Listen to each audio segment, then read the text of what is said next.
Hey, what's up, you wrestling fanatics? You're listening to the True Wrestling Podcast, episode 75. Thanks for tuning in. Today, I had a conversation with Crescent Valley, Oregon wrestler James Rowley. He recently won the cadet silver medal. He's an Oregon State champ, repeat.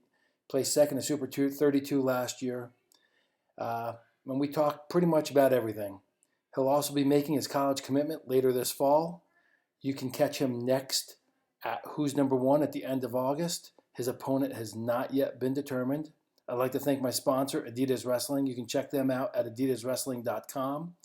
You can follow James on Twitter at JamesRow, R-O-W, _1. And you can follow Crescent Valley Wrestling at CV Wrestle.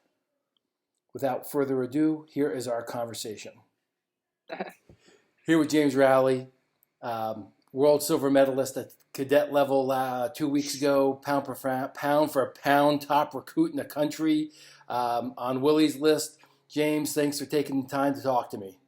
Yeah, no problem. I'm excited. Hey, so it's been a couple weeks since Cadet World Championships. I just kind of wanted to jump into them right away and see, one, has it sunk in that you're world silver medalist, and what are your thoughts about the medal? And the team also took silver, 2 points away from gold. Any more reflection on that?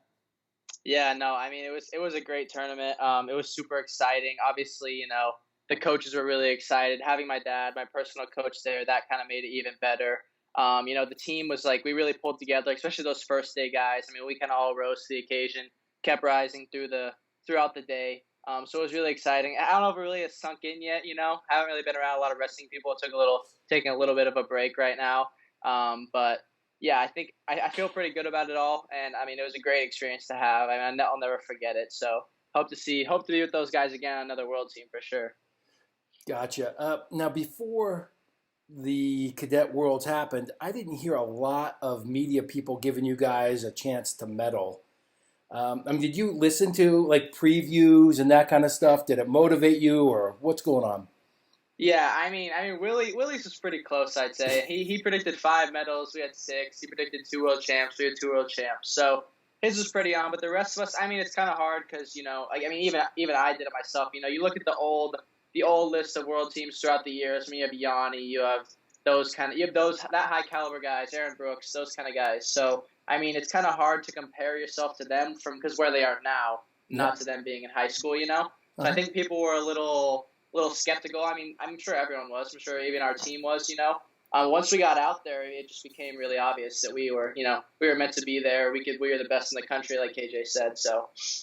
Absolutely. And Willie I think he was the closest person that I listened to, but I don't consume a ton of it. We had 6 medalists. Was there any internal competition or keeping up with each other going on over there with you guys?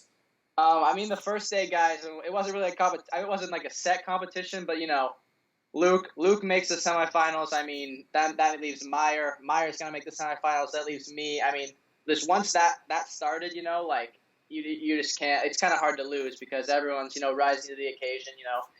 Luke's having close matches and pulling them out. Meyer pulling out close matches, and then you just want to continue that.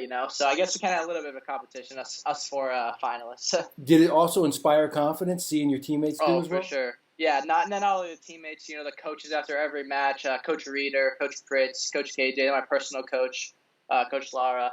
I mean, they were just getting so excited and high-fiving us, yelling, that kind of stuff. I mean, it was a good environment to be in. It's kind of hard not to rise to the occasion, I guess. Those guys kind of just bring it out of you. You already mentioned it a little bit. I'm going to skip ahead, but you had your personal coach, Jason Lara, there. Your dad was there. Can you tell me a little bit about what that was like emotionally, and did that feel better than you were expecting, having traveled, halfway across the world? Yeah, I mean, it definitely made it feel more, familiar wrestling around with Coach. I mean, he was my drill partner and stuff, getting ready the prior days, so I was really getting a good feel in. So it kind of just felt like I was doing my everyday, practice, running through all my stuff. So I definitely felt really good. And then obviously having my dad there, as for support, he's getting me stuff whenever I need. So it was great having him there. It was great to, hug him after, that kind of stuff. It was a lot of good stuff. Now you also started talking on the rest of the cadet staff, the coaching staff. loaded. Can you give me or give the fans who are listening some insights into their coaching priorities and what their messages are during this kind of, event of going, acclimatizing and then wrestling? Yeah, I mean, obviously, Coach KJ is leading most of it. I mean, you got to respect that guy. World champ, Olympic champ.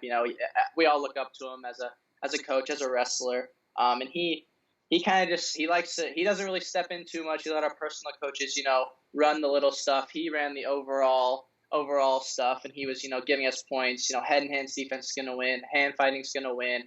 Hey, if you like this interview with James, hop on over to my Rockfin channel, True Wrestling, and listen to the rest of it for free.